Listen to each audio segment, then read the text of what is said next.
Pour l'instant, ce sont encore des troncs ou des blocs de pierre. Dans quelques jours, ils se transformeront en œuvres d'art. C'est la magie qui opère depuis 31 éditions déjà au Festival de sculpture Camille Claudel à la Bresse, qui accueille cette année une quinzaine de participants et ne cesse de se renouveler. Là, pour la 31e édition, on a essayé de trouver quelques nouveautés, notamment au niveau des sculpteurs et des maquettes qui ont été choisies, au niveau de la matière, parce qu'on aura de la paille et de l'argile, des choses qu'on n'avait pas eues. Et puis on a aussi de très belles expos, notamment avec deux invités d'honneur très différents, qui ont des techniques et des univers complètement opposés.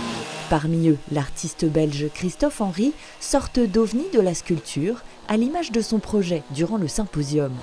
Il débarque sur Terre, enfin dans le film, hein. Après il est peut-être resté, mais avec une envie c'était de repartir. Donc du coup, le fait que je lui construise sa soucoupe, il va pouvoir repartir.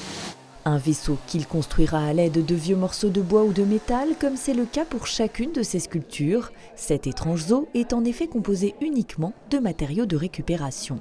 Je travaille avec les poubelles, parce que je trouve que c'est méga intéressant, parce qu'il y en a énormément. Et le recyclage, c'est plus qu'important aujourd'hui. C'est pour ça qu'on fait chez beaucoup d'animaux sur les déchets, parce qu'on fait énormément de déchets. Mais trop peu de gens prennent conscience de tous les dégâts qu'on fait pour si peu de choses, au fait, pour avoir du kiwi sur la table tous les jours, ou pour pouvoir voler, rouler. Faire passer un message par le biais de l'art, c'est l'objectif des participants. Ils ont une semaine pour créer une pièce sur le thème des racines et des ailes, qui a inspiré ces deux jeunes étudiantes. La mer, c'est tout ce qui est le lien, donc la culture, celle qui va inculquer tout à l'enfant, et elle l'emporte pour qu'il puisse s'envoler au futur. Donc, les racines et les ailes. Les racines et les ailes, voilà. Pourquoi vous avez décidé de vous lancer là-dedans d'un point de vue professionnel ? Personnellement, c'est vraiment le fait de travailler une matière vivante qui bouge. Par exemple, là, on le fait comme ça sur un tronc, mais d'ici quelques années, il va se fissurer. Des fois, ça rend mieux, ça prouve que la matière, elle bouge tout le temps. Elle a au contraire opté pour une des matières les plus stables qui soit, le bronze, obtenu à partir de modelage en céramique. Également invitée d'honneur, Anne Boisaubert en a fait l'objet de sa reconversion il y a 15 ans. Et à l'occasion du festival, elle a créé 3 pièces en hommage à Camille Claudel, un personnage qui la fascine.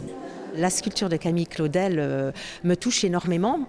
Comme celle de Rodin d'ailleurs, parce que c'est de la sculpture qui vibre, c'est de la sculpture qui nous fait partager des émotions qui sont très fortes. C'est une sculpture faite, on va dire, de chair, de sentiments, et ça me plaît beaucoup. Et dans mon travail, je travaille comme ça aussi. Des expositions à découvrir jusqu'au mois de juin à la Maison de la Bresse. Quant au palmarès du festival, il sera dévoilé ce dimanche.